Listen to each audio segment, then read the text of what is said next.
가정의 체면을 위해서라면 시골에서 농사나 짓는데 엄마는 오지 말았어야지. 남편은 시어머니의 칠순 잔칫날 우리 엄마를 주방 설거지통으로 밀어넣었다. 결혼하고 3년 동안 그들은 내가 산 한우를 먹고 내가 해온 전세 아파트에 살면서도 친척들 앞에서는 나를 공짜로 들어온 값싼 파출부 취급했다. 그들은 꿈에도 몰랐을 것이다. 흙이 묻은 엄마의 낡은 코트 주머니 속에는 강남에서 가장 번화한 거리의 빌딩 세 채에 대한 권리증이 들어있었다는 것을. 호텔 총지배인이 임원들을 이끌고 우리 엄마에게 90도로 허리를 숙였을 때 나는 경악으로 일그러진 남편의 얼굴을 보며 차가운 얼음물 한 컵을 들어 올렸다. 이야기를 시작하기 전에 구독과 좋아요를 눌러주시면 큰 힘이 됩니다. 그럼 지금부터 편안하게 들어주세요. 지훈아, 이 카드부터 긁어라. 시어머니 박순애가 호텔 예약 확인서를 정지훈 앞에 내밀었다. 종이를 툭툭 치는 손톱 소리가 날카로웠다. 칠순 잔치는 집안의 큰 행사다. 맏며느리가 돈을 안 내면 모양새가 살겠니? 강남 호텔 로비의 조명은 너무 밝았다. 지훈은 세탁물 비닐에 눌려 빨갛게 자국이 남은 자신의 손등을 내려다보았다. 방금 전까지 시어머니가 내일 입을 한복과 남편의 정복, 테이블 카드와 답례품 상자까지 실어 나르느라 외투도 못 벗었는데 시어머니는 로비 소파 한복판에 앉아 지각한 하인을 기다리는 상전처럼 굴었다. 남편 이민우는 시어머니 뒤에 서서 휴대폰만 보고 있다가 그제야 고개를 들었다. 지훈아, 남편의 목소리는 다정했지만 거기엔 타협의 여지가 없었다. 어머님 칠순이시잖아. 평생 한 번뿐인 날인데 내가 맏며느리로서 이 정도 돈 가지고 계산적이면 친척들이 뭐라고 생각하겠어? 옆에 서 있던 호텔 직원은 훈련된 미소를 지으며 결제기를 들고 있었다. 지훈이 예약서에 적힌 숫자를 확인하자 목구멍이 바짝 말라붙었다. 그건 이 정도 돈이 아니었다. 연회장 대관료 중에서도 가장 비싼 등급의 주류별도, 화환, 사진 촬영, 사회자, 전통 한복 대여료까지. 지훈의 6개월치 월급에 달하는 금액이었다. 어머님, 지난번에 형제들끼리 나눠서 내기로 하셨잖아요. 지훈이 예약서를 테이블에 내려놓으며 차분하게 말했다. 형님도 보태신다고 하셨고 서방님도 분명히. 아이고, 시어머니가 즉시 목소리를 높였다. 호텔 직원을 힐끗 보며 창피한 소리를 들었다는 듯한 표정을 지었다. 자기 시어머니 칠순 잔치에 남들 보는 앞에서 돈 얘길 꺼내다니. 우리 집안이 언제부터 이렇게 궁상맞아졌니? 남편이 미간을 찌푸리며 지훈을 쏘아보았다. 호텔 직원은 결제기를 확인하는 척하며 시선을 피했다. 꼭 지금 어머님을 난처하게 만들어야겠어. 남편이 낮은 목소리로 속삭였다. 형님네는 요즘 애들 학원비 때문에 힘들고 서방님은 이제 막 이직했잖아. 우리 집에서 체면 차릴 수 있는 사람은 너밖에 없어. 지훈이 피식 웃었다. 너무 가벼워서 웃음인지조차 알 수 없는 소리였다. 지금 살고 있는 전세 아파트 보증금도 지훈이 결혼 전 모은 돈과 친정엄마가 보내준 혼수가 대부분이었다. 관리비, 남편 차 보험료, 시어머니 용돈까지 대부분 지훈의 신용카드로 나갔다. 결혼 3년 동안 남편이 말하는 우리 집 체면이란 대개 지훈 혼자 독박으로 결제하고 시어머니로부터 며느리라면 당연히 그래야 한다는 소리를 듣는 것이었다. 민우 씨, 이번 달 회사 성과금 나왔잖아. 지훈이 물었다.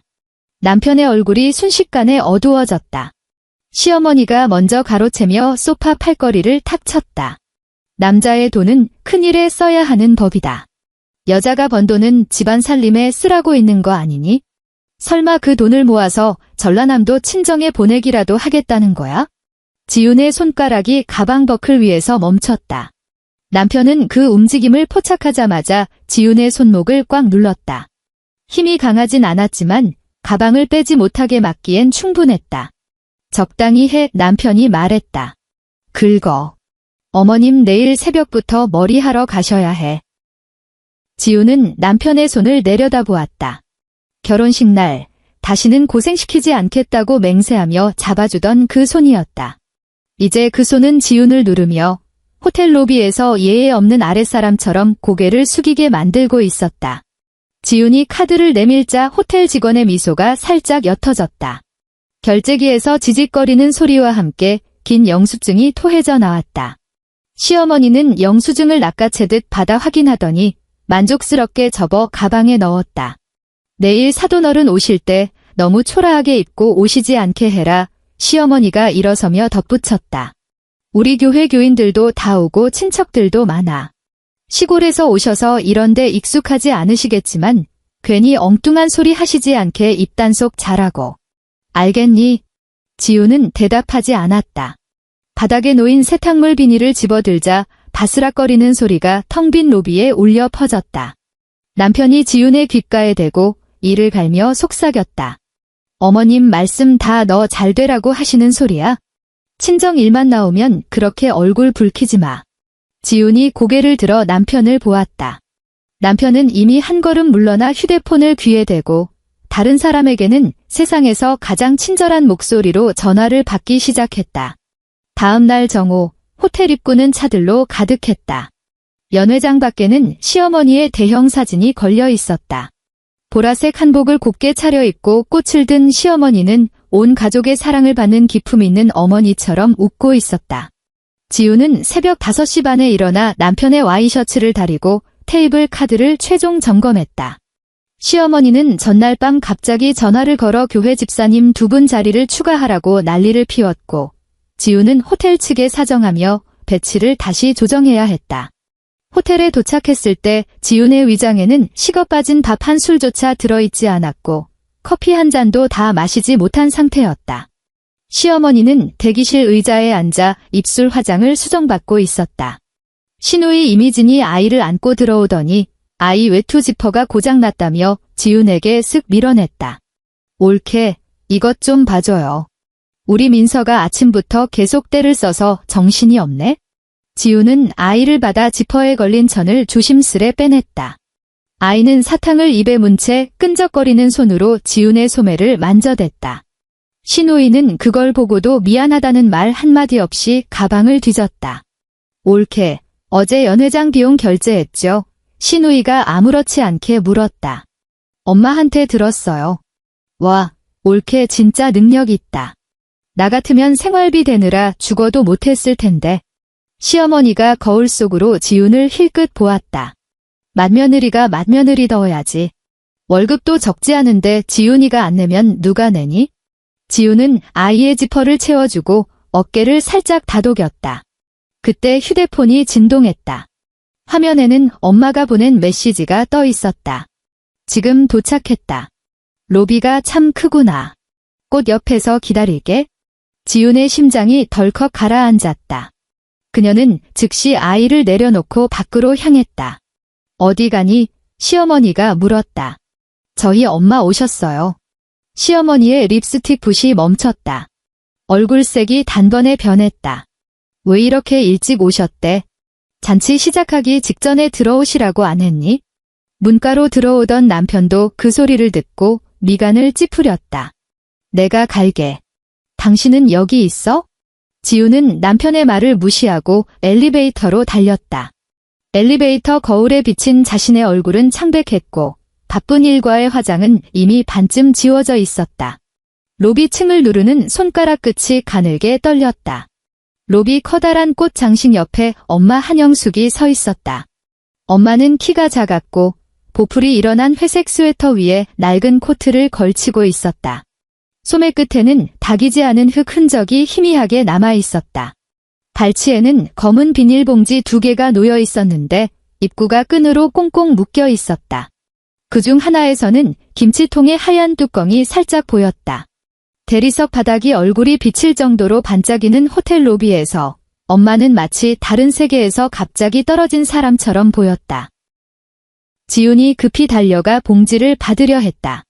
엄마, 왜 이렇게 많이 가져왔어?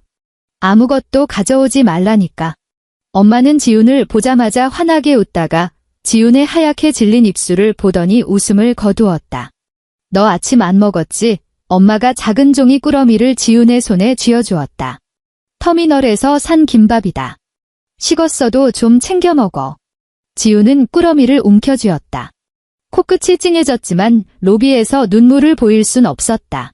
엄마, 일단 올라가자. 지훈이 낮은 목소리로 말했다. 오늘 사람이 많아서 어머님이 좀 예의 없게 말씀하실 수도 있어? 엄마는 몇 초간 지훈을 바라보더니 지훈의 귀 옆으로 흘러내린 머리카락을 조심스레 넘겨주었다. 그 손은 거칠었고 마디마디에는 작은 갈라짐이 있었다. 안다, 엄마가 말했다. 내 걱정은 마라. 오늘은 내 시어머니 날 아니냐? 지훈이 막 입을 때려는데 뒤에서 시어머니의 웃음소리가 들려왔다. 어머나, 오셨네요. 시어머니는 어느새 한복으로 갈아입고 교회 친구 2명을 대동하고 있었다. 친구들은 고급스러운 가방을 들고 세련된 차림이었다. 그들의 시선이 엄마 발치의 검은 비닐봉지에 머물렀다가 금세 돌아갔다. 시어머니는 엄마 앞에 서서 위아래를 훑어보았다. 사돈을 보는 눈빛이 아니라 잘못 놓인 물건을 치우려는 눈빛이었다. 이분은 누구셔? 친구 중 한 명이 물었다. 시어머니는 아주 자연스럽게 웃으며 손가락으로 엄마를 살짝 가리켰다. 아, 우리 집 도와주러 오신 일용직 아주머니예요. 오늘 손님이 많아서 주방이 바쁘다기에 소스 좀 챙겨주러 오셨나 보네요. 지훈의 손이 종이꾸러미를 꽉 쥐었다. 어머님의 지훈이 한 걸음 앞으로 나서며 평소보다 높은 목소리로 말했다. 저희 엄마예요. 시어머니의 미소가 딱딱하게 굳었다. 친구들의 표정도 묘해졌다. 엘리베이터 쪽에서 달려온 남편은 지훈의 말을 듣자마자 눈빛이 차갑게 식었다. 지훈이 더 말하기 전에 엄마가 지훈의 손을 살짝 잡았다. 거친 손가락이 손등을 누르는 느낌이 마치 가만히 있으라는 신호 같았다. 시어머니가 헛기침을 하며 대충 말을 바꿨다. 아이고, 내가 착각했네. 사돈이 짐을 하도 많이 들고 오셔서 도와주러 오신 분인 줄 알았지? 시골 분들은 참 정이 많으셔. 엄마는 고개를 숙이며 작게 웃었다. 오는 길에 아이가 좋아할 것 같아서 좀 챙겨왔습니다. 시어머니의 친구들도 따라 웃으며 한마디씩 거들었다. 요즘도 KTX 타고 밑반찬 싸들고 상경하는 분이 계시네. 참 정성이셔. 말은 정중했지만 비꼬는 어조가 역력했다. 남편이 옆에서 낮게 한숨을 내쉬는 소리가 들렸다. 지훈은 남편이 시어머니의 무례함 때문이 아니라 엄마의 옷차림과 비닐봉지, 말투와 침묵이 창피해서 화를 참는 것임을 잘 알았다. 연회장은 금세 사람들로 가득 찼다. 시어머니는 상석에 앉았고 남편은 친척들을 응대하느라 바빴으며 시누이는 아이를 데리고 테이블을 돌며 봉투를 챙겼다. 지훈의 엄마는 가장 구석진 테이블, 서빙 직원들이 드나드는 문 근처의 임시 좌석에 배정되었다. 지훈이 좌석표를 확인하고 얼굴을 붉혔다. 왜 우리 엄마 자리가 여기야? 지훈이 남편에게 물었다. 남편은 지훈을 쳐다보지도 않고 넥타이를 매만졌다. 임시로 만든 자리야. 거기라도 자리가 있는 게 어디야? 제발 오늘 같은 날 일 만들지 마. 우리 엄마라고 지훈이 쏘아붙였다. 남편은 손에 들고 있던 좌석 카드를 탁자에 던지듯 내려놓고 지훈을 노려보았다. 몇 번을 말해? 오늘은 우리 어머니 칠순이야. 장모님은 축하하러 오신 거니까 조용히 앉아 계시라고 해. 모든 사람이 장모님 비위 맞추게 만들지 말고. 엄마는 검은 비닐봉지를 의자 옆에 내려놓으며 지훈에게 속삭였다. 난 여기 앉아도 괜찮다. 문 옆이라 오히려 편해. 지훈은 엄마가 허리를 굽혀 봉지를 정리하는 뒷모습을 보았다. 엄마의 코트 끝단에 흙이 묻어 있었다. 아마 새벽에 마당을 나오다 스친 모양이었다. 문득 오래전 엄마가 지훈을 서울대학에 보내던 날이 떠올랐다. 그때도 엄마는 저런 낡은 외투를 입고 있었다. 지훈은 친구들 앞에서 엄마의 말투가 촌스럽다며 빨리 내려가라고 재촉했었다.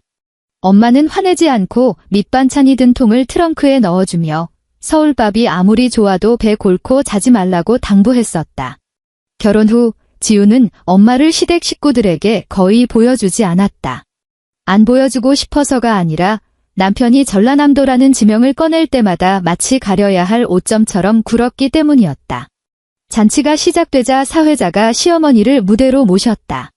시어머니는 조명 아래에서 빛나는 목소리로 인사했다. 제 인생에 큰 복은 없었지만 자식들이 효도하고 며느리도 참 영리합니다. 시어머니가 며느리라는 단어를 뱉을 때 시선이 지훈을 훑고 지나갔다. 우리 집안이 재벌은 아니어도 체면과 도리를 아는 집안입니다. 가함한 사성이 가장 큰 복이지요. 친척들이 손뼉을 쳤다.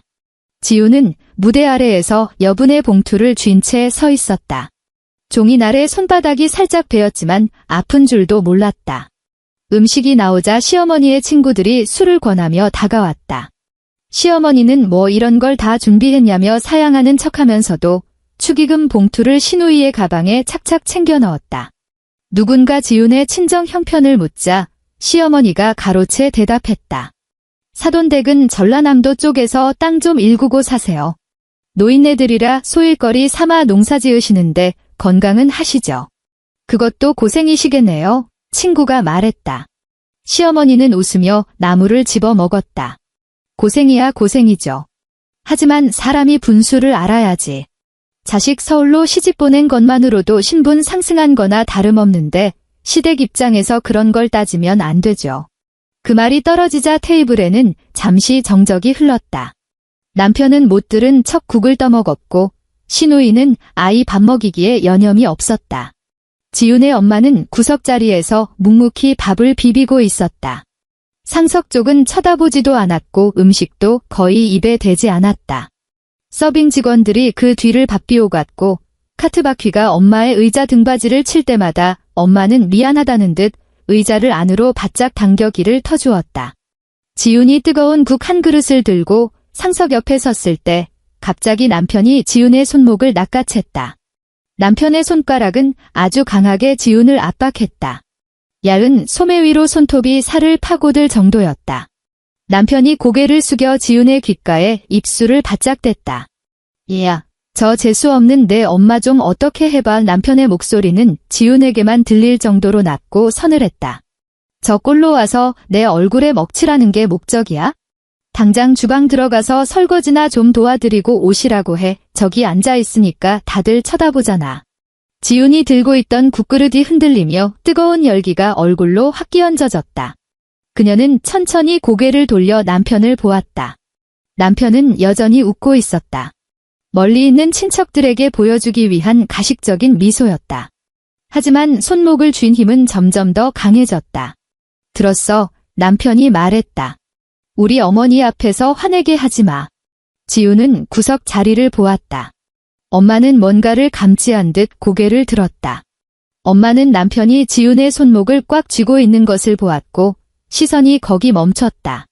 다음 순간 엄마는 젓가락을 내려놓고 의자 등받이를 짚으며 일어났다. 시어머니도 그 광경을 보았다. 그녀는 즉시 손짓하며 가식적인 미소를 띄었다. 사돈, 시어머니가 목소리를 높였다. 주방 쪽이 일손이 모자란 모양인데 아까 가져오신 밑반찬들 좀 소분하는 것 좀 도와주세요. 가족끼리니까 사양 말고 다녀오세요. 구석자리에 앉아있던 친척들이 엄마를 쳐다보았다. 교회 친구들도 조용해지며 시골에서 온 사돈이 어떻게 반응할지 지켜보는 눈치였다.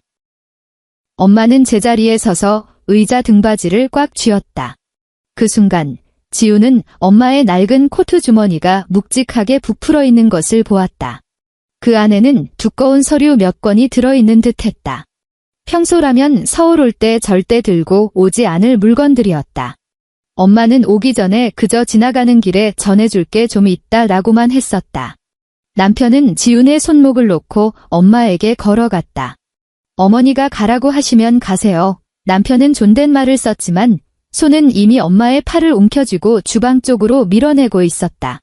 사람이 많아서 거기 앉아 계시는 것도 불편하시잖아요. 엄마 발치에 있던 검은 봉지가 치이면서 넘어졌고 김치통 하나가 굴러나왔다. 뚜껑이 살짝 열리면서 붉은 국물이 호텔 카페트 끝에 묻었다. 시어머니가 숨을 들이켜며 지익 소리를 냈다.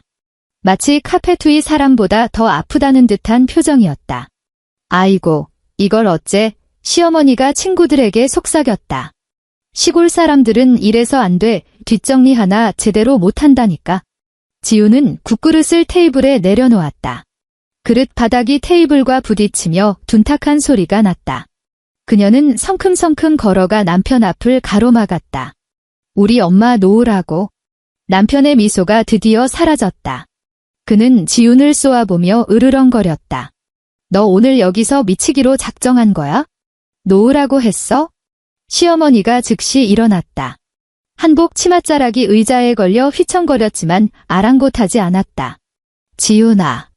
어른들 계신 잔치상에서 남편한테 그게 무슨 말투니? 시누이는 아이를 안고 당황한 기색으로 주위를 살폈다. 아이는 영문도 모른 채 입가에 밥알을 묻히고 울먹이기 시작했다.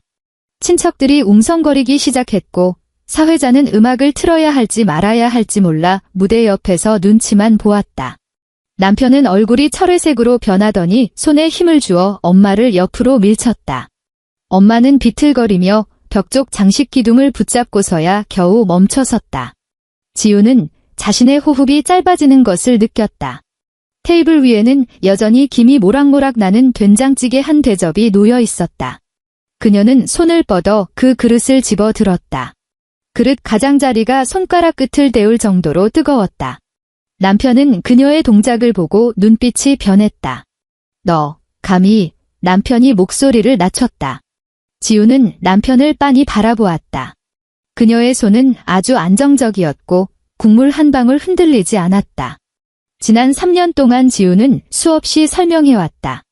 시댁을 무시하는 게 아니라고, 내 월급은 우리 집안의 공용 계좌가 아니라고, 엄마가 서울에 안 오는 건 예의가 없어서가 아니라고, 침묵이 곧 잘못을 인정하는 건 아니라고. 이 순간 그녀는 더 이상 설명하고 싶지 않았다. 지훈이 그릇을 들고 한 걸음 내디디려던 찰나 연회장의 육중한 문이 밖에서 벌컥 열렸다. 입구의 직원들이 제지할 틈도 없이 호텔 총지배인과 정장을 차려입은 임원 대여섯 명이 급히 들어왔다. 총지배인의 이마에는 땀방울이 맺혀 있었고 걸음걸이는 축하하러 오는 사람이라기보다 대형 사고를 수습하러 달려오는 사람 같았다. 연회장 음악이 끊기고 마이크에서는 미세한 전류음만 흘러나왔다. 시어머니가 가장 먼저 반응했다. 호텔 측에서 오늘 잔치 규모가 크다는 걸 알고 인사하러 온 것이라 착각한 모양이었다. 그녀는 즉시 한복깃을 정리하며 미소를 지으며 앞장서 나갔다. 아이고, 지배인님이 직접 오셨어요. 소소하게 하는 칠순 잔치인데 참 정이 많으시네. 하지만 지배인은 시어머니를 쳐다보지도 않았다. 그는 상석을 지나치고 국그릇을 든 지훈을 지나치고 얼굴이 하얗게 질린 남편까지 지나쳐 곧장 엄마 앞으로 달려갔다. 뒤따라온 임원들도 일제히 멈춰서서 허리를 굽혔다.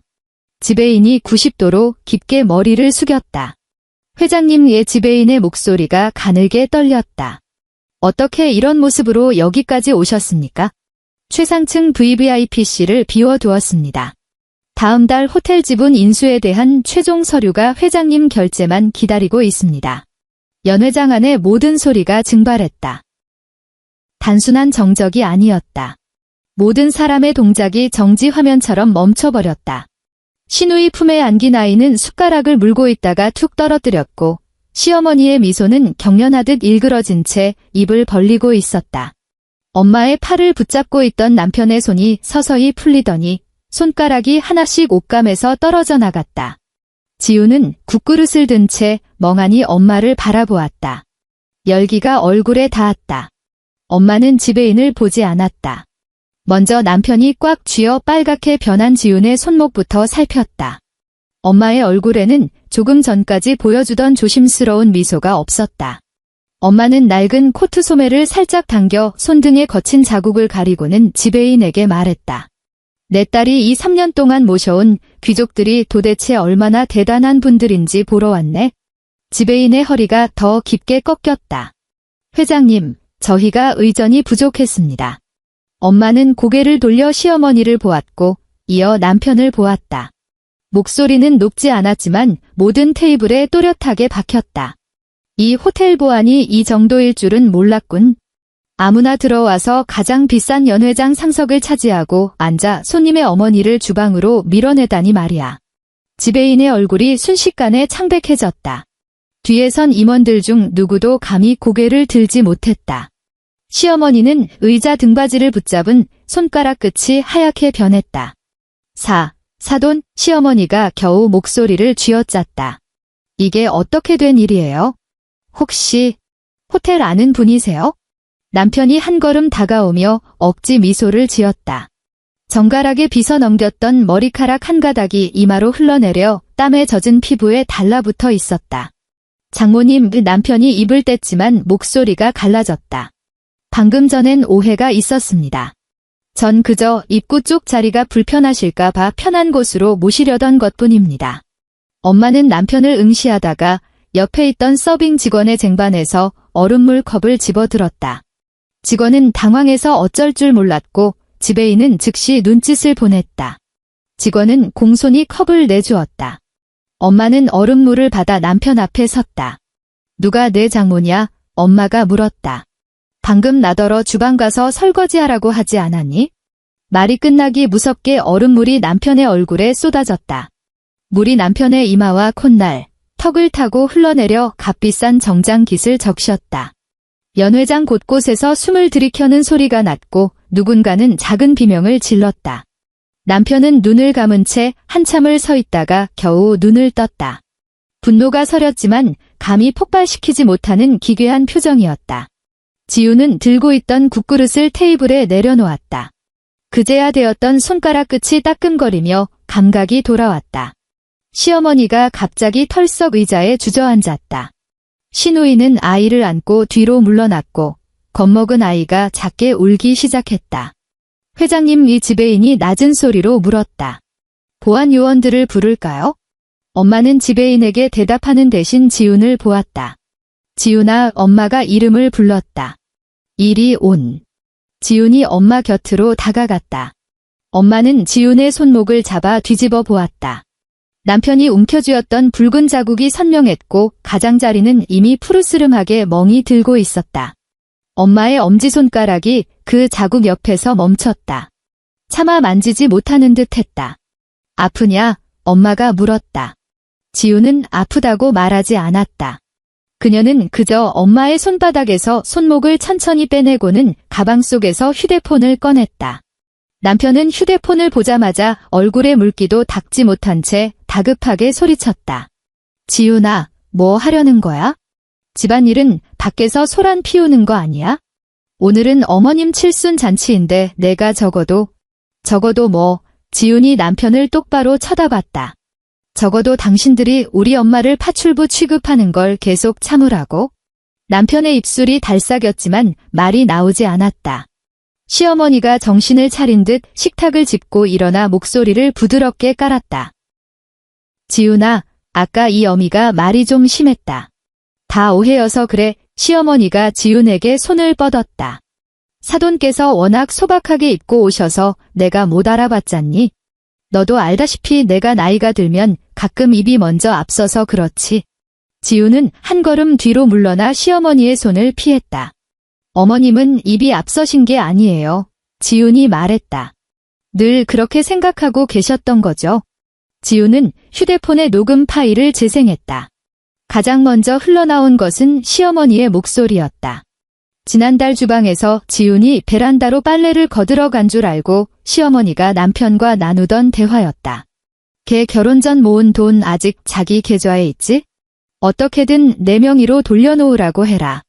전세 아파트도 걔 이름으로 되어 있는 게 말이 되니? 여자가 결혼했으면 내 것 따지는 게 아니야. 시댁을 집으로 안 생각하는 거지? 이어 남편의 목소리가 들렸다. 오늘보다 훨씬 더 짜증 섞인 말투였다. 알고 있어요. 요즘 돈에 예민하게 굴어서 좀 달래는 중이에요. 안 되면 투자한다고 속여서라도 가져올게요. 어차피 걔 성격에 가정 깨기 싫어서 크게 소란은 못 피워요. 시어머니의 짧고 비릿한 웃음소리가 휴대폰 너머로 들려왔다. 시골 엄마가 도와줄 게 뭐가 있겠니? 나중에 갈 데 없으면 결국 우리한테 빌어야지. 연회장의 모든 시선이 남편과 시어머니에게 꽂혔다. 남편의 얼굴에서 핏기가 서서히 빠져나갔다. 그는 지훈 쪽으로 다가오며 휴대폰을 뺏으려 손을 뻗었다. 언제 녹음한 거야? 이거 불법이야. 지훈이 휴대폰을 뒤로 숨기자 엄마 뒤에 서 있던 임원이 즉시 앞을 가로막았다. 지배인도 손짓으로 보안 요원들을 가까이 불러들였다. 그날 난 주방에 있었어. 지훈이 말했다. 내 앞에서 대놓고 말한 건 당신들이야? 단지 내가 안 간 걸 몰랐을 뿐이지.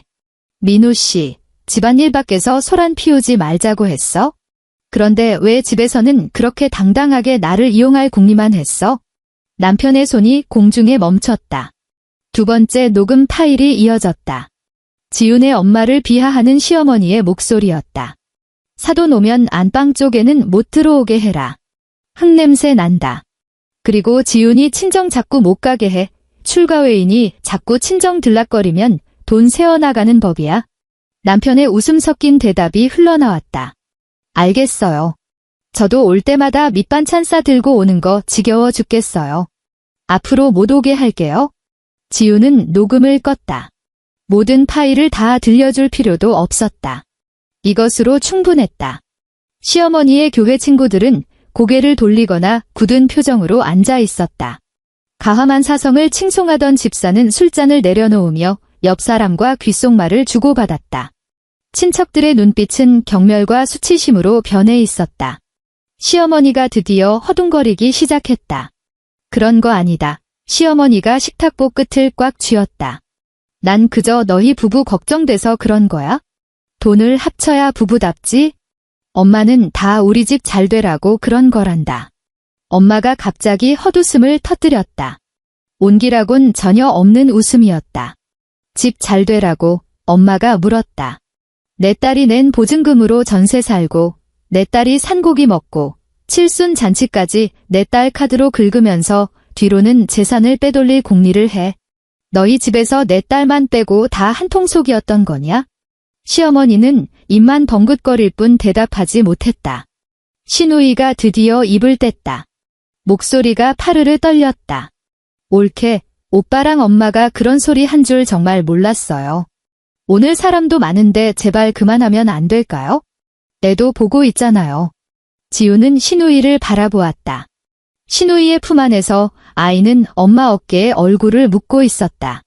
문득 지우는 이 아이가 자기 집에 올 때마다 장난감을 온 거실에 어질러 놓고 시누이가 볼케가 좀 정리해 줘요라고 말하던 순간들이 떠올랐다. 돈을 빌려갈 때는 한 가족이라던 시누이가 갚을 때가 되면 볼케 월급 많잖아 라며 미루던 기억도 함께. 애가 있으니까 어른들이 행동을 조심했어야죠. 지훈이 말했다. 내가 지금 입 다문다고 애가 그동안 당신들이 내뱉은 말들을 안 들은 게 아니에요. 시누이는 고개를 떨궜다.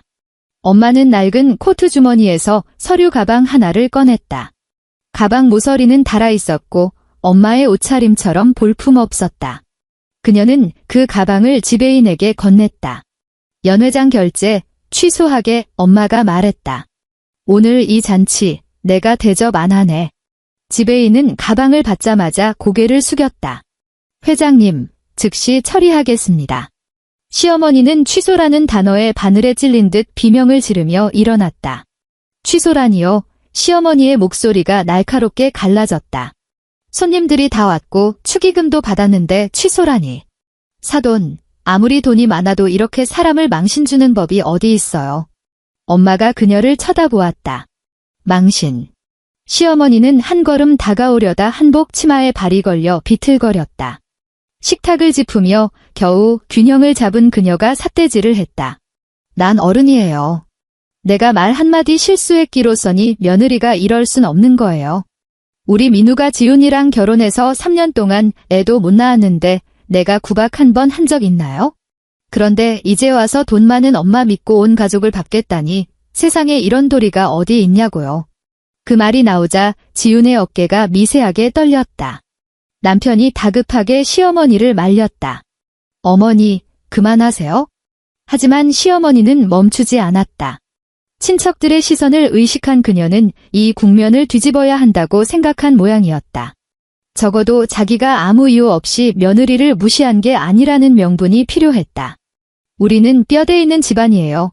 시어머니가 지훈을 가리켰다.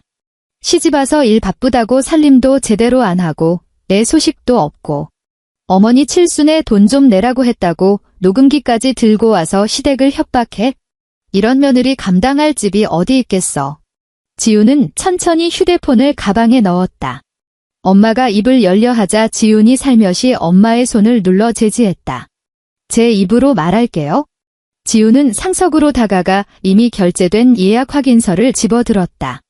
시어머니가 마구 접었던 자국이 선명했다.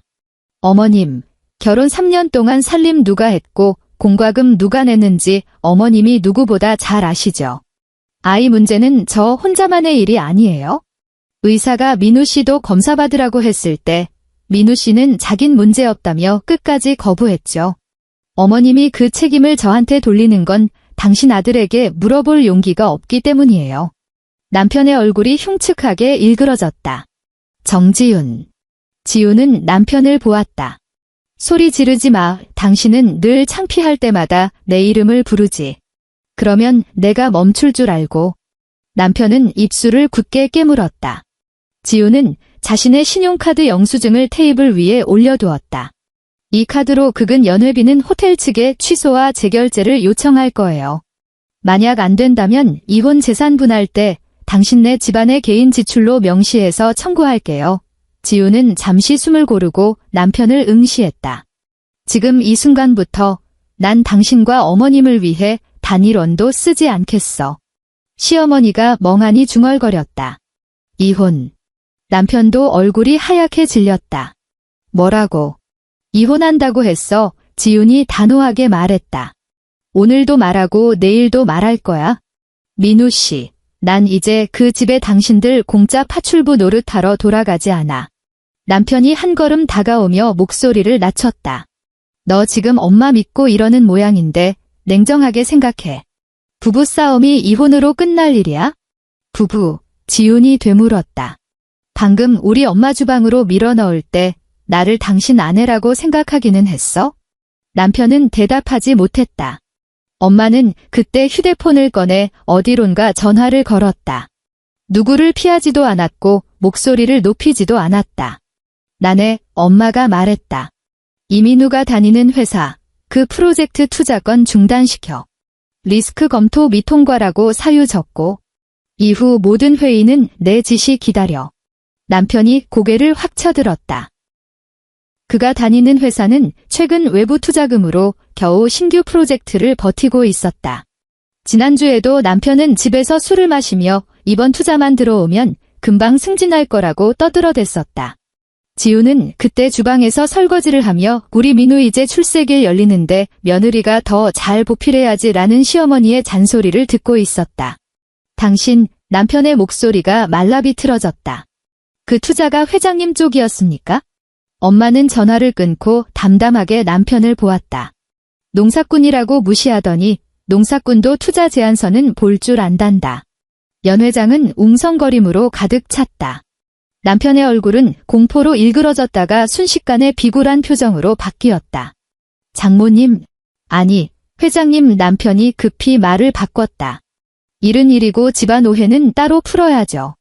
회사에는 저 말고도 수많은 직원이 딸려 있습니다. 엄마는 남편을 차갑게 내려다보았다. 그래서 철회가 아니라 중단하고 리스크 검토를 하라는 거야? 아내 재산을 자기 뒷주머니로 생각하는 사람이 참여하는 프로젝트라면 당연히 리스크를 재점검해야지.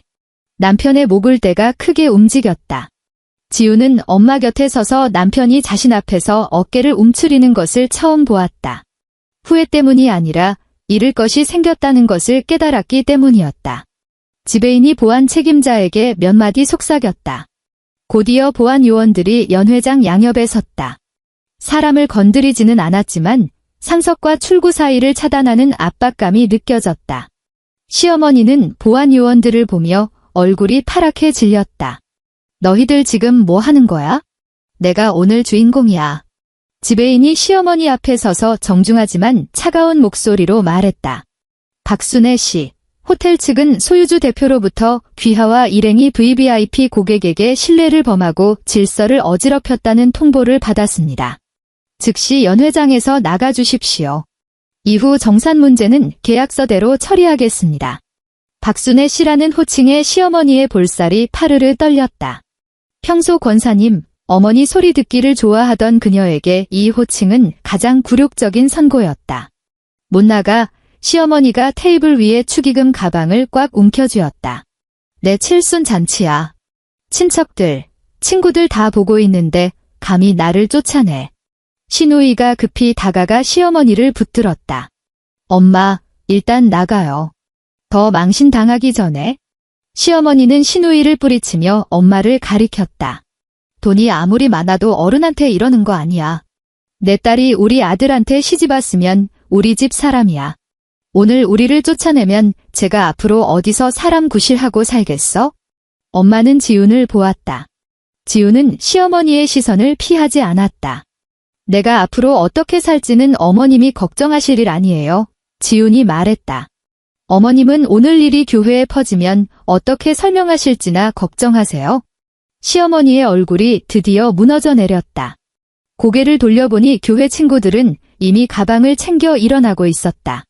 화장실에 간다며 자리를 뜨거나 바쁜 일이 생겼다며 수군대는 소리가 들렸다.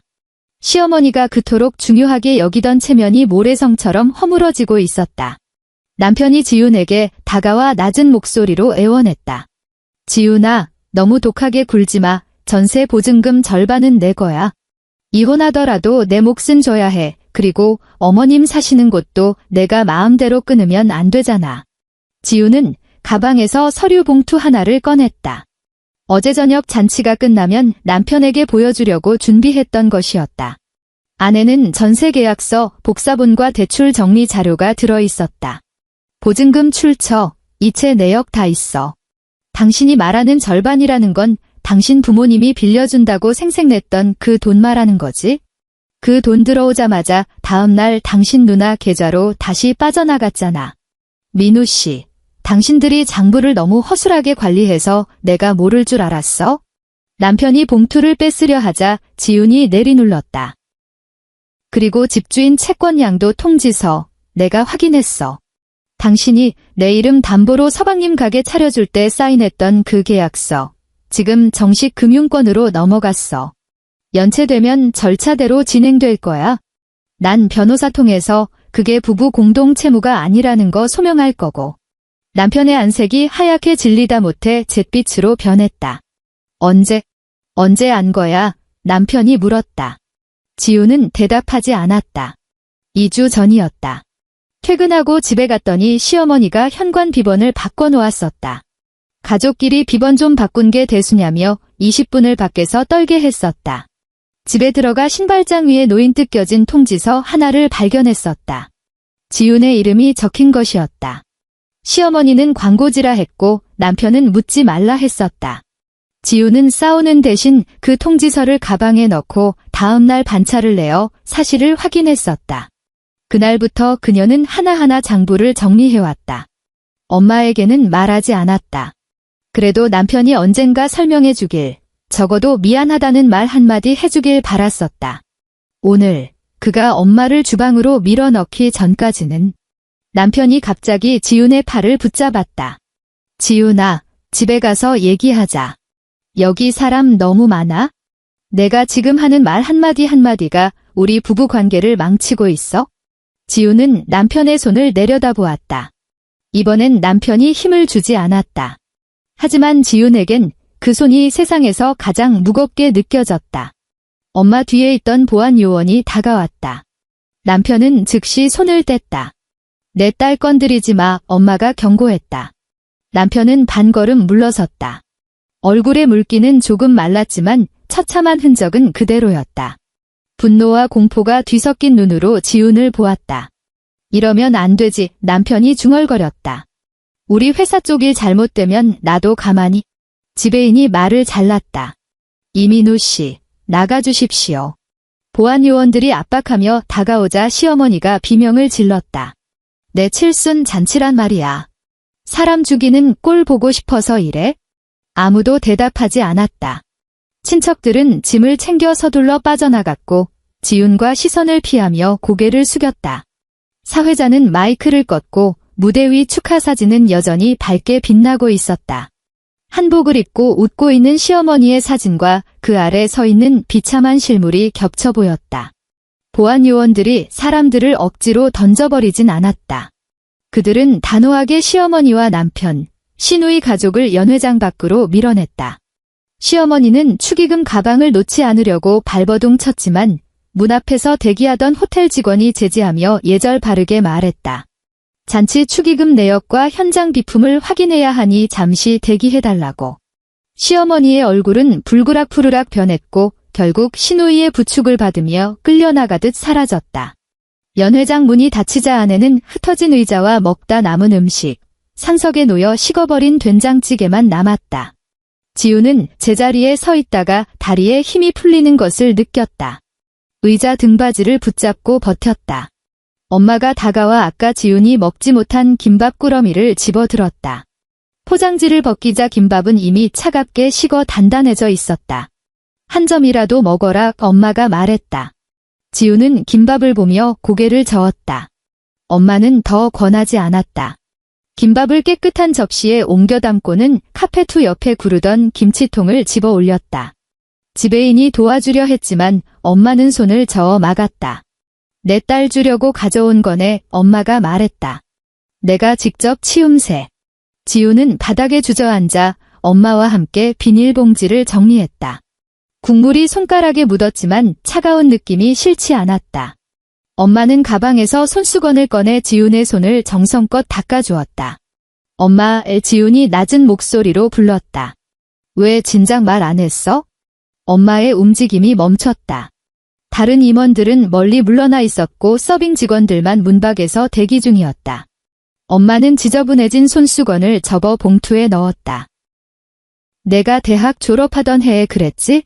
내 돈 때문에 남들 눈에 띄기 싫다고 엄마가 회상하듯 말했다. 너라는 사람만 좋아해주는 사람 찾고 싶다고 말이야. 엄마는 그때 그 생각도 괜찮겠다 싶었어. 지우는 고개를 들지 못했다. 엄마가 말을 이었다. 결혼하고 민우를 몇 번 봤는데 내가 낡은 옷 입은 걸 보고 눈빛이 변하더구나. 내가 조심하라고 했었지? 넌 그저 긴장해서 그런 거라고 했고 내가 믿고 싶어 하니까 믿게 뒀다. 하지만 저 녀석이 내 몸에 손까지 댈 줄은 몰랐구나.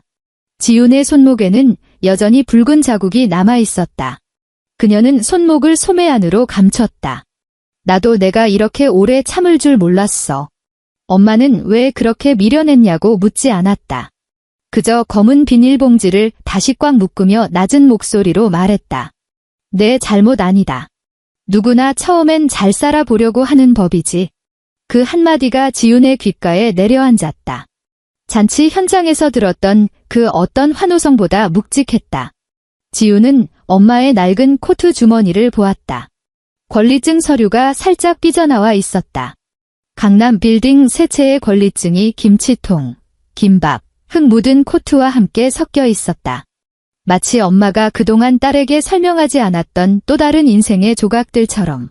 그날 이후 일은 연회장에서 쏟아진 얼음물처럼 한순간에 끝나지 않았다. 현실의 절차는 느리고 냉혹했다.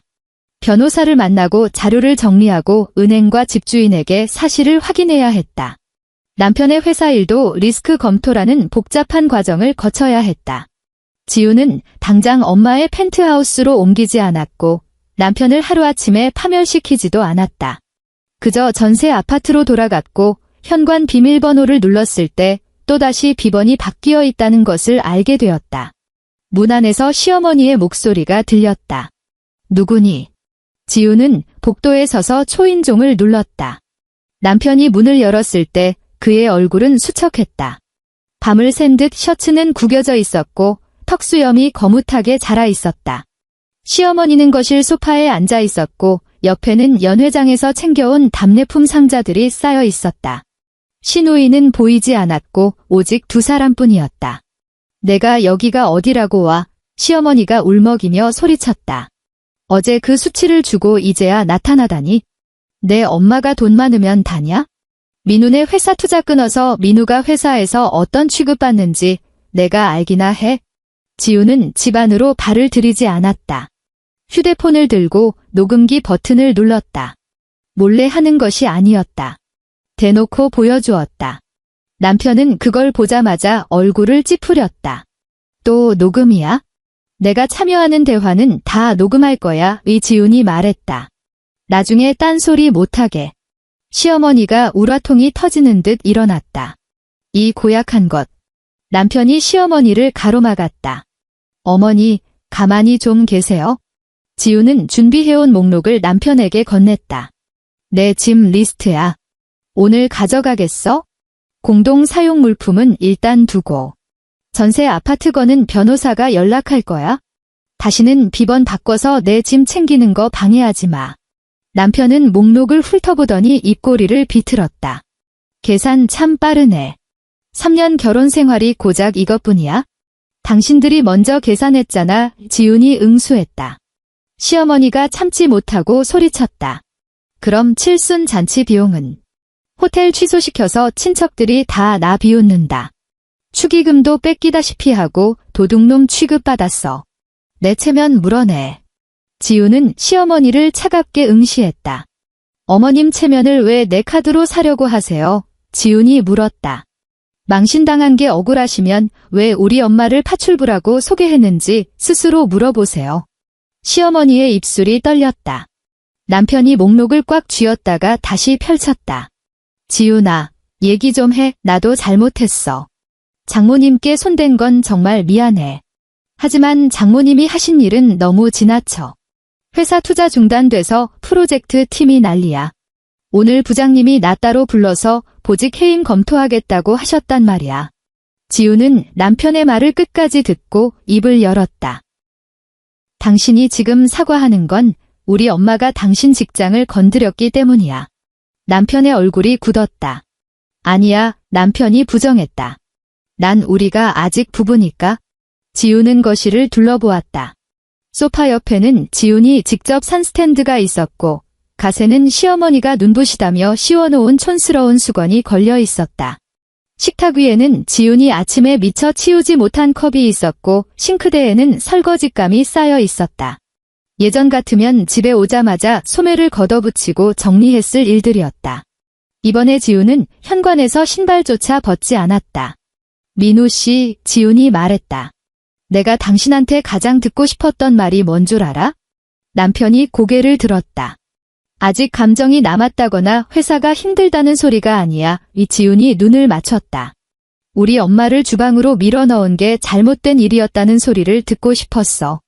우리 엄마가 부자여서가 아니라 지배인이 봐서가 아니라 그냥 그게 틀린 일이니까 미안하다는 소리 말이야. 남편은 입을 벌린 채 아무 말도 하지 못했다. 옆에서 시어머니가 다급하게 끼어들었다. 지금 그런 소리가 무슨 소용이니? 이미 벌어진 일인데. 민우야, 얘 말에 휘둘리지 마라. 결국 내 고개 숙이게 만들려는 수작이야. 남편의 눈동자가 흔들렸다. 지우는 그것을 똑똑히 보았다. 그 찰나에 정답을 알 수 있었다. 남편은 고개를 숙인 채 목록을 만지작거리며 작은 목소리로 중얼거렸다. 나도 그때 너무 급해서 그랬어.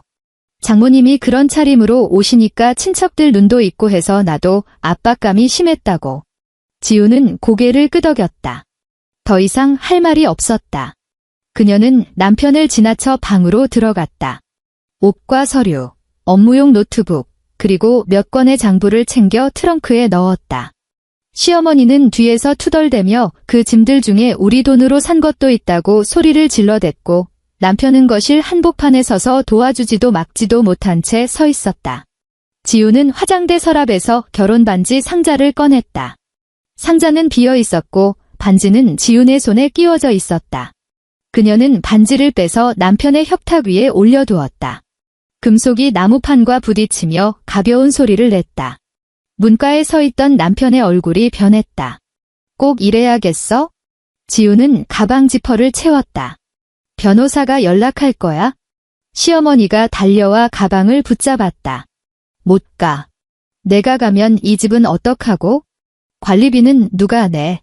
민우 회사 일로 힘든데 아내가 돼서 돕지는 못할 망정 어디서 등을 돌려. 지우는 가방 손잡이를 놓지 않았다. 관리비는 사는 사람이 내세요. 지훈이 말했다. 어머님이 민우 씨 덜어내라고 하시면 되겠네요. 내 아들이 얼마나 힘든데. 시어머니가 소리쳤다. 지우는 남편을 보았다. 힘든 사람은 남의 돈을 자기 돈처럼 쓰지 말았어야죠. 남편이 드디어 폭발했다. 정지훈, 내 엄마 돈 좀 있다고 나를 이렇게 무너뜨릴 수 있을 것 같아? 이 바닥에 인맥 없는 줄 알아? 너무 독하게 굴지 마. 지우는 현관문 앞에서 멈춰섰다. 뒤돌아 남편을 보는 그녀의 목소리는 평온했다. 당신은 내가 독한 게 무서운 게 아니야. 당신 뒷수습해줄 사람이 없어지는 게 무서운 거지. 문이 닫히자 시어머니의 악다구니가 안으로 격리되었다. 복도에 선 지우는 가방 바퀴가 문턱에 걸리자 허리를 숙여 가방을 들어 올렸다. 손목에 멍 자국이 손잡이에 쓸려 쓰라렸지만 멈추지 않았다. 아파트 밑에는 엄마의 차가 대기하고 있었다. 기사가 짐을 트렁크에 실어주었고 엄마는 뒷좌석에 앉아 무엇을 가져왔는지 슬픈지 묻지 않았다. 단지가 멀어질 때 지우는 전세 아파트가 있는 동을 보았다. 한때 서울에서 내 집을 마련했다는 증거라고 믿었던 그곳은 그저 남이 비밀번호를 수시로 바꾸는 문에 불과했다. 이후 몇 주 동안 남편은 수시로 전화를 걸어왔다. 지우는 차단하는 대신 모든 통화 기록을 변호사에게 넘겼다. 남편은 처음엔 사과했다. 엄마의 영향 때문이었다며 빌었다. 그러다 비난으로 바뀌었다. 지훈이 너무 냉혈하다며 몰아붙였다. 나중엔 전화가 줄어들더니 메시지로 바뀌었다. 회사 투자는 도대체 언제 재개되는 거냐고, 내 엄마가 내 커리어를 망치면 안 된다고 협박 섞인 애원을 보냈다. 지훈은 단 한 번 답장했다. 투자 심사는 이혼과 무관합니다. 공식 채널을 통해 문의하세요. 그 뒤로 남편의 연락은 끊겼다. 이혼 조정 기일, 서울가정법원 근처 조정실에서 첫 만남이 있었다. 방은 작았고 테이블은 깨끗했으며 의자 등받이는 딱딱했다. 지우는 변호사와 한쪽에 앉았고 남편과 시어머니가 반대편에 앉았다.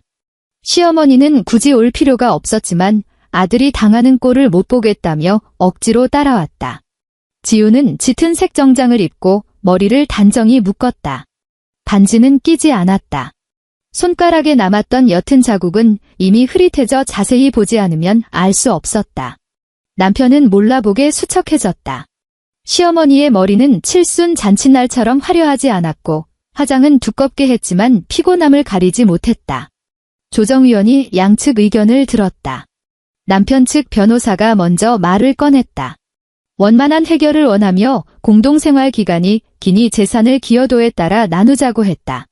남편이 사과할 의향이 있고 위로금도 생각하고 있지만 전세 보증금만큼은 부부 공동의 몫이라고 주장했다.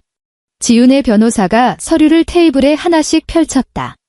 보증금은 정지훈 씨의 혼전 재산과 친정어머니로부터 받은 증여금임이 이체 내역으로 확인됩니다. 변호사의 어조는 단호했다. 이민우 씨 측이 주장하는 출자금은 입금 다음 날 누나 계좌로 다시 빠져나갔으며 공동생활에 쓰인 증거가 없습니다. 또한 혼인 기간 중 시어머니 생활비, 잔치 비용, 차량 유지비 등 수많은 비용을 정지훈 씨의 개인 카드로 부담해왔습니다. 부당 지출에 대한 반환 청구와 정신적 피해에 따른 위로금을 강력히 요청합니다. 시어머니가 참지 못하고 테이블을 쳤다. 부당 지출이라니. 며느리가 시어머니한테 돈 쓰는 게 한국 어디서든 당연한 일이지. 그걸 다시 뺏어가겠다는 게 사람이야? 조정위원이 눈살을 찌푸렸다. 정숙하세요. 지우는 시어머니를 보지 않았다. 테이블 위 종이컵에 담긴 물만 바라보았다.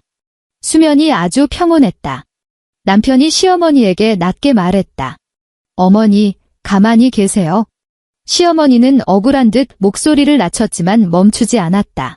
내가 가만히 있게 생겼니? 지 엄마 돈 있다고 변호사 써서 사람 죽이려는데? 지훈이 그제야 고개를 들었다.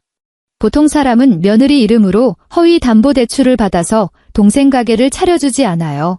지훈이 말했다. 그리고 보통 사람은 사돈을 주방으로 밀어넣지도 않죠. 시어머니의 얼굴이 불그락푸르락 변했다. 그건 오해라고 했잖아. 지훈의 변호사가 다른 서류를 넘겼다. 이민우 씨가 아내 명의를 도용해 남동생에게 제공한 담보권에 대해서는 이미 해당 기관에 이의를 제기했습니다. 고지 의무 위반이나 허위 사실이 확인될 경우 형사 고소도 검토 중입니다. 남편의 손가락이 테이블 끝을 꽉 쥐었다. 마디마디가 하얗게 변했다. 그 일은 내가 설명할 수 있어. 남편이 다급하게 말했다. 동생이 급하다고 해서 그런 거지. 당신 걱정할까 봐 나중에 말하려던 것뿐이야. 우리 부부잖아. 난 당연히 내 이름이 당신네 식구들 리스크를 대신 짊어지는 수단이라고 생각했겠지. 지훈이 말을 가로챘다. 남편은 지훈을 바라보았다. 그의 눈빛에는 예전의 익숙한 감정이 언뜻 비쳤다. 지훈을 달랠 때 쓰던 약간은 피곤하고 약간은 원망 섞인 왜 이렇게까지 하느냐는 식의 눈빛이었다. 지훈아, 남편이 목소리를 낮췄다. 우리 처음엔 안 이랬잖아. 결혼할 때 나랑 잘 살아보자고 했었잖아. 장모님 일은 내가 정말 잘못했어. 하지만 회사 투자 중단시키고 채무까지 끝까지 따지면 난 정말 길바닥으로 나앉아야 해. 지훈은 남편을 빤히 보았다. 결혼 초기엔 분명 좋은 날들도 있었다. 주말에 같이 가구를 보러 다니고 지하철에서 남편이 지훈을 보호하듯 서 있던 순간들.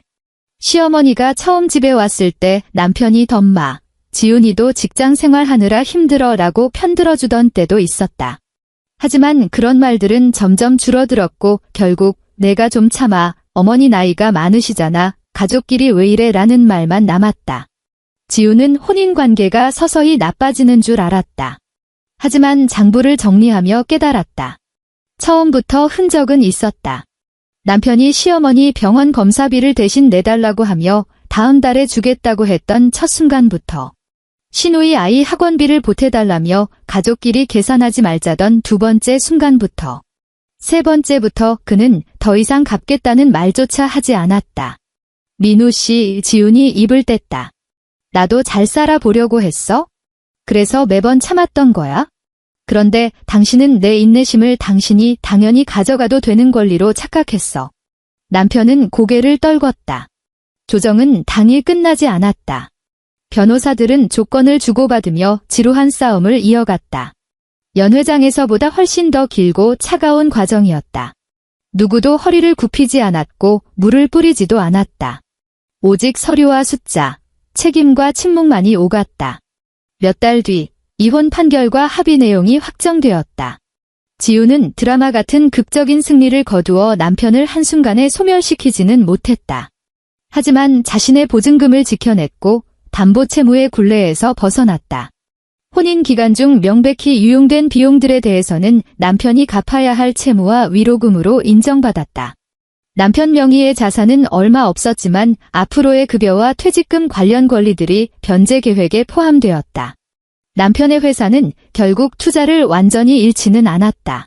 엄마의 투자 회사는 담당자를 교체하고 내부 리스크를 재점검하는 조건을 걸어 투자를 유지했다. 남편은 핵심 프로젝트에서 제외되었고 얼마 뒤 권고사직 형식으로 회사를 떠났다. 업계 소문은 빨랐다. 엄마가 굳이 나서서 매장하지 않아도 칠순 잔칫날의 소동과 프로젝트 리스크 점검권은 많은 회사들이 그의 이력서를 볼 때 고개를 젓게 만들기에 충분했다. 그리고 남편이 가장 두려워하던 것이 바로 그 차가운 시선이었다. 시어머니의 삶은 더 힘들어졌다.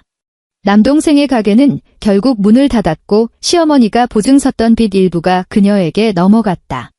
시골의 낡은 집이라도 지키려 했지만 이자와 독촉 전화는 매일같이 숨통을 조여왔다. 시누이는 처음엔 도와준다고 하더니 나중엔 전화로 울기만 했다. 자기의 학원비 대기도 벅차다는 소리만 되풀이했다. 남편 본인도 실직 상태라 좁은 월세방 관리비조차 밀리는 형편이었다. 결국 시어머니는 시골집을 팔았다. 지훈이 그 소식을 들은 건 엄마의 빌딩 사무실에서 서류에 서명하고 있을 때였다. 비서가 자료를 내려놓으며 스치듯 말했다. 이민우의 어머니가 최근 한 식당 주방에서 일하기 시작했다고. 빚을 갚으려는 건지 생계를 유지하려는 건지 모르겠지만 꽤 고생하는 모양이라고. 지훈의 펜끝이 잠시 멈췄다. 맞은편에 앉아있던 엄마가 지훈을 힐끗 보았다.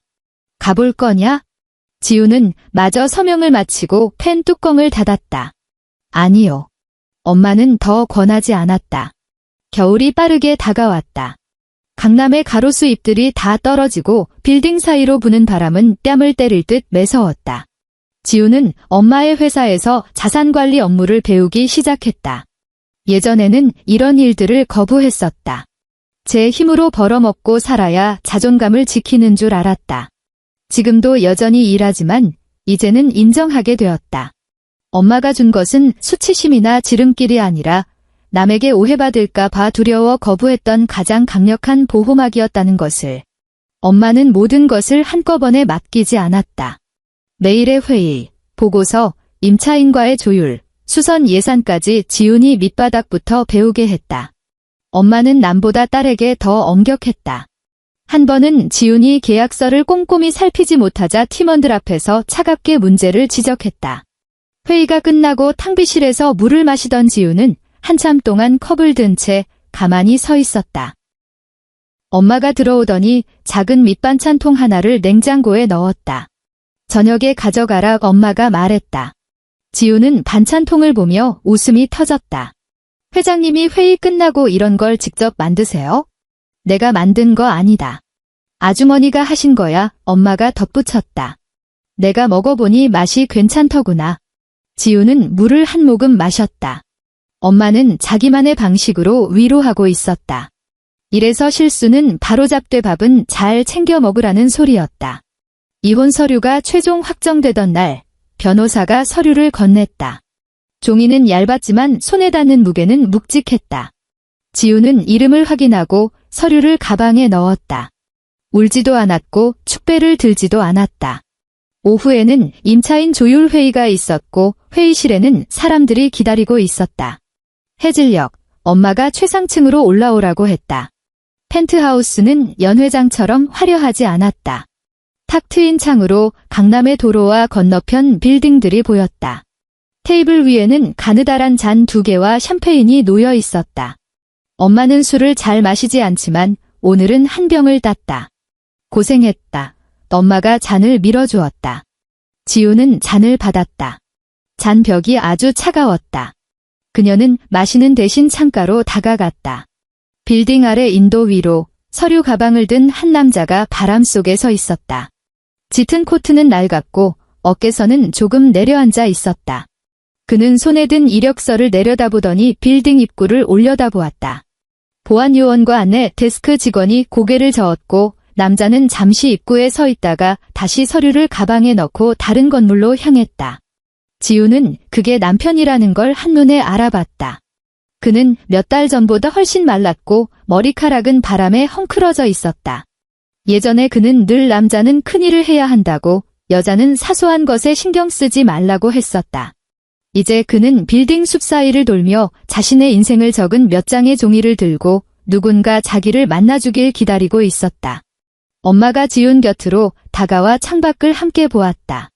오늘 아래 식당에서 서류가 올라왔더구나, 엄마가 말했다. 주방 단기 계약직 명단에 내 전 시어머니 이름이 있었어. 식당 매니저가 절차대로 채용해도 될지 묻더군. 지훈의 손가락이 잔 벽에서 멈췄다. 엄마가 밖을 응시했다. 난 개입하지 않았다. 근태 확인하고 급여주는 건 규정대로 하라고 했지? 지훈은 고개를 끄덕였다. 저 멀리 남편이 길가에 멈춰 서서 전화를 받았다. 허리를 굽히고 한 손으로 수화기를 가린 채 바람에 목소리가 흩어질까 전전긍긍하는 모습이었다. 전화 저편에서 무슨 말을 들었는지 그의 고개는 더 낮아졌다. 몇 초 뒤 전화를 끄는 그는 제자리에 서서 서류 가방을 품에 꼭 안았다.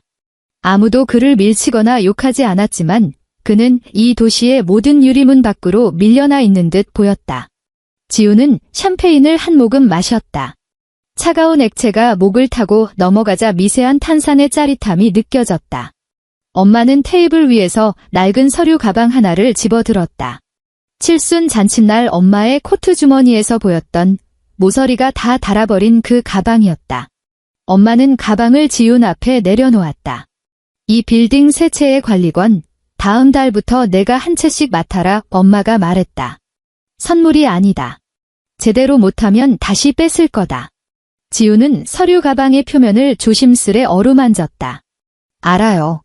엄마는 옆에 있던 코트를 집어들었다. 흙이 묻은 낡은 코트가 아니었다. 지훈이 예전에 사주었던 짙은 색 양모 코트였다. 엄마는 비싸다며 입지 않고 옷장에만 넣어두었던 것이었다. 오늘 엄마는 그 코트를 어깨에 걸치며 소매를 매만졌다. 지우는 잔을 내려놓고 다가가 엄마의 소매를 가지런히 접어주었다.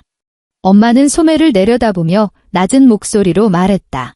이제 너 보러 갈 때 그 낡은 건 안 입으마. 지훈의 손이 잠시 멈췄다. 그녀는 마지막 주름까지 펴주고 코트 단추를 채워주었다. 낡은 것도 괜찮아요. 지훈이 말했다. 하지만 누구든 또 엄마더러 오지 말아야 했다고 하면 그땐 내가 그 사람을 쫓아낼 거예요. 엄마는 지훈을 바라보았다. 입가에 옅은 미소가 간도는 듯했지만 소리내어 웃지는 않았다. 비서가 노크 소리와 함께 들어왔다. 아래 식당의 계약갱신 서류와 빌딩관리 인수인계 장부가 준비되었다며 지훈을 불렀다. 지훈은 테이블 위에 서류 가방을 챙겨 들고 나가려다 잠시 멈춰 뒤를 보았다. 엄마는 창가에 서서 지훈이 선물한 코트를 입고 있었다. 테이블 위에는 2개의 샴페인 잔이 나란히 놓여 있었고 그중 하나엔 지훈의 지문이 희미하게 남아 있었다. 빌딩 아래 바람은 인도의 종이조각 하나를 계단 끝으로 밀어냈고 보안 요원은 허리를 숙여 그것을 주운 뒤 다시 입구에 자리를 잡았다. 지훈은 회의실로 걸어 들어갔다. 상석 앞에 가방을 내려놓고 바로 앉지 않았다. 먼저 옆에 의자를 정중히 당겨놓고 엄마가 들어오기를 기다렸다. 엔드.